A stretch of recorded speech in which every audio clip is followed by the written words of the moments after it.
In the next episode of Probably True Solar Stories, there's a new superhero in town, and his name is Solar Man. To help defeat his nemesis, Solar Man reluctantly decides to join the Ultra Super League of Defenders, a band of superheroes that are beyond the law. But will Solar Man be able to show his super solar strengths and pass the audition? Welcome to episode 7 of Probably True Solar Stories. I'm your super solar host, Tor Solar Fred Valenza.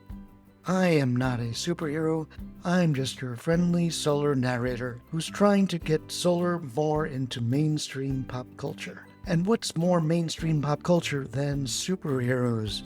We see them every summer, probably all year round now, but we never see solar in those stories. Perhaps this solar superhero story will change that. Okay, here we go.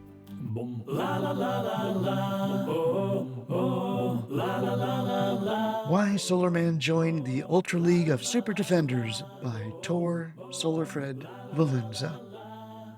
Hey there, big guy. I hope our elevator didn't make you dizzy going up. Welcome to the Ultra Super League of Defenders.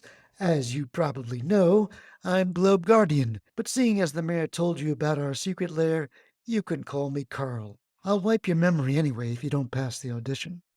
The super stranger looked at Carl, unimpressed. Why Carl? He asked. Because that's my name. You don't think my mama named me Globe Guardian, did you? I suppose not. And you? I don't have a superhero name yet. I didn't think I needed one. Most people here on Earth call me Howard. For my superhero name, I guess you can call me, I don't know, how does Solar Man sound? Not very exciting. If you join the league, we should work on that name. The name's not important. The work is important. Oh boy, Boy Scout, thought Carl. Yeah, that's true. The two superheroes stood silent, assessing each other. To Carl, Howard looked like a regular blue-collar tradesman in jeans and a t-shirt. He was dark, thin, and had biceps that came out of his short sleeves like two bulging Tootsie Rolls on a stick. His dark tan was even over his entire body. Maybe Howard's day job was sunbathing and being a lifeguard? Superheroes don't have time for laying around, thought Carl. Howard stared back at Globe Guardian. Without his cape, mask, and energy halo, Globe Guardian did indeed look like a Carl, an average middle-aged man with a bit of a potbelly.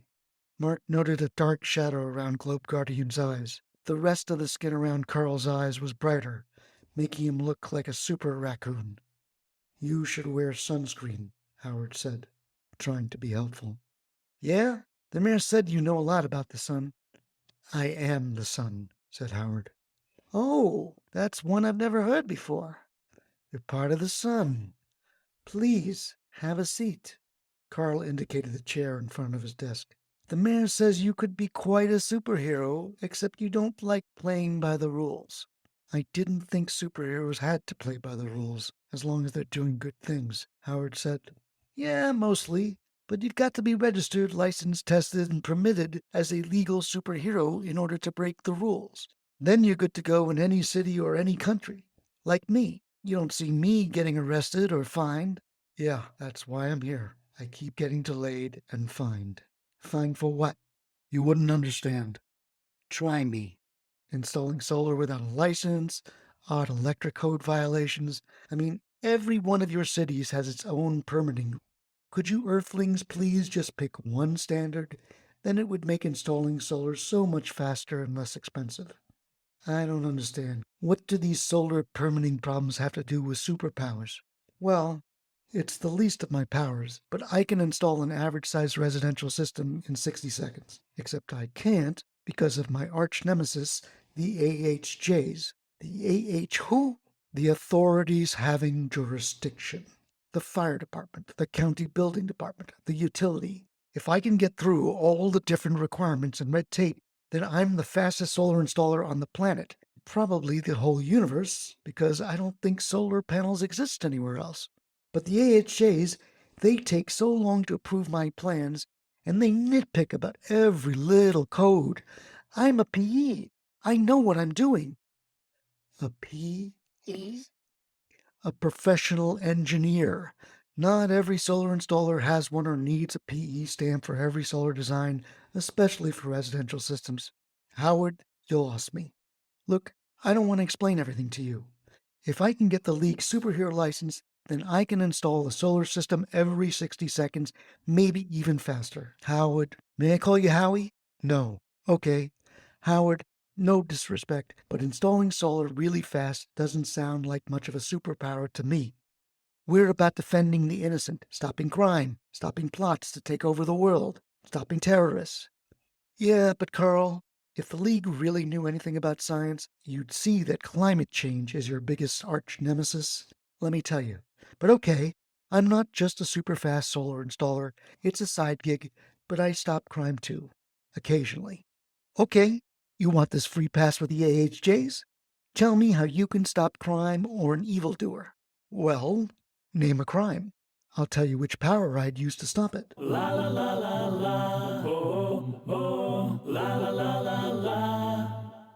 All right? Let's say I'm a bank robber with a gun. What are you going to do to get rid of the gun without killing me? You want me to tell you or show you? Show me, Howard.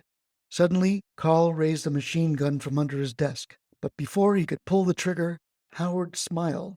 And it wasn't just an ordinary smile. A blinding burst of light streamed from Howard's super white teeth, causing Carl to drop the gun and cover his raccoon-tanned eyes. Satisfied that Carl was disarmed, Howard closed his lips and went back to his closed-mouth, deadpan smile.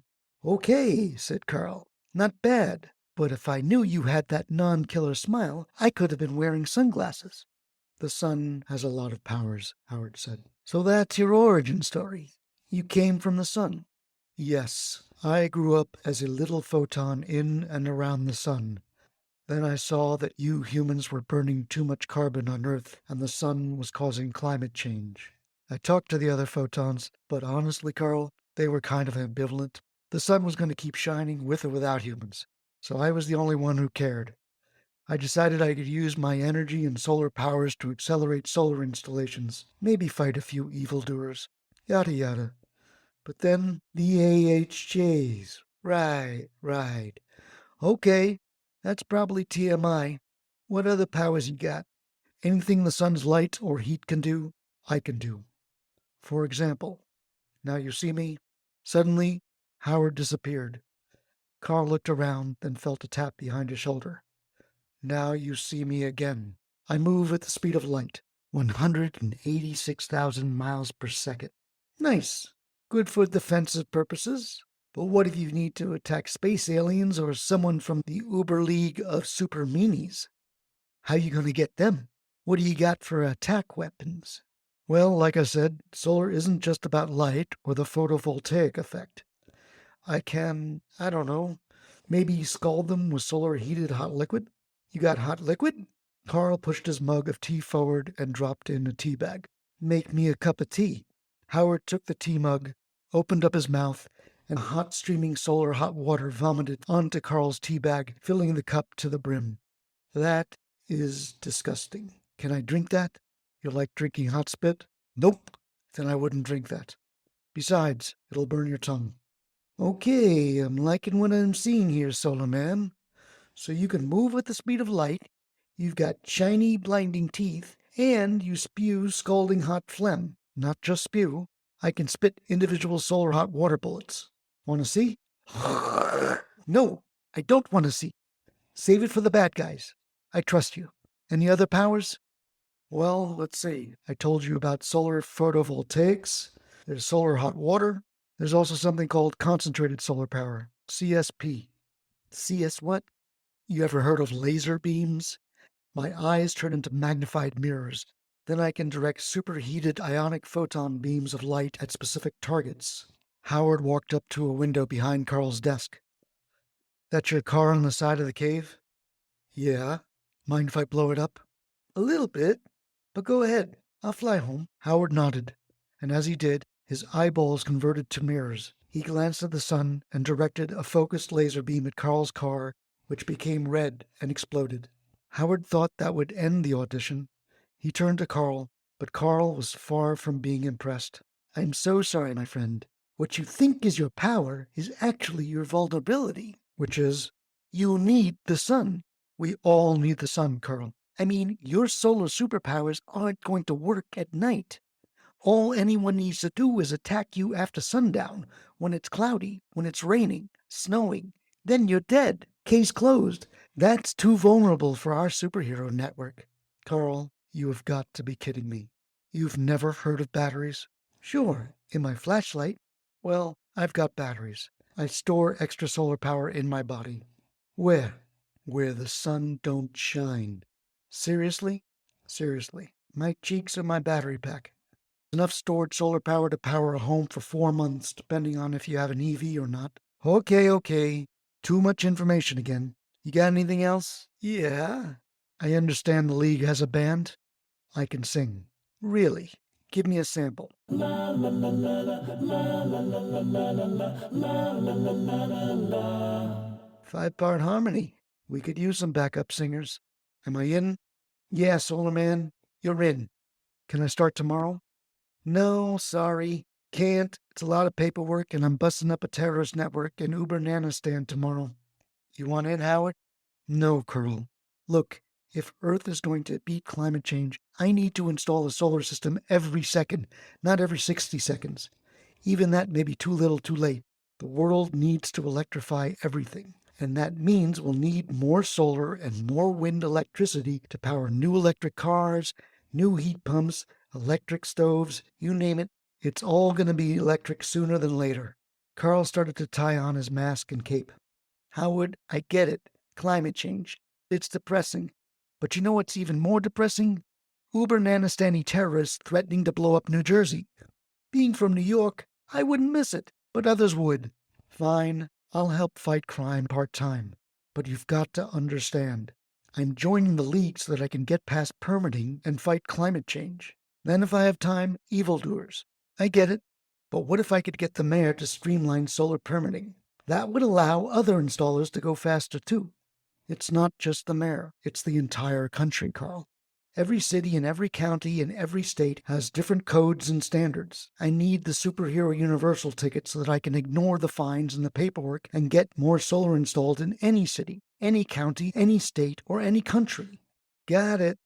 Okay, I'll have a talk with Congress. Maybe we'll pass a universal permitting law. But now it's time to use your spit bullets to save New Jersey. Ready?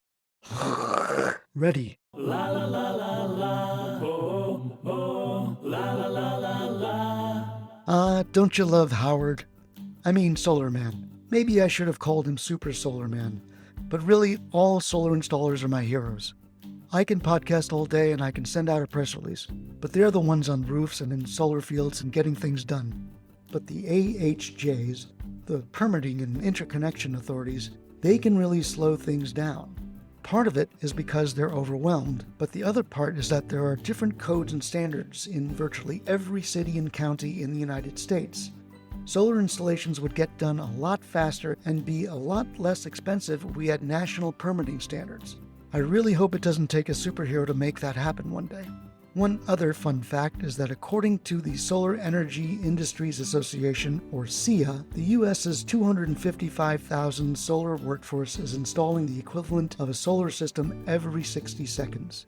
Of course, that's not just one person, but together, we are one big superhero solar industry. And those numbers are going to get faster as we grow our workforce. One last thing, if you're liking these stories, please take a minute right now to subscribe, rate, and review Probably True Solar Stories. It really helps spread the word. Probably True Solar Stories is a production of Unthink Solar, PR and Communications. Be bold for solar, stand out, and educate. See you next time.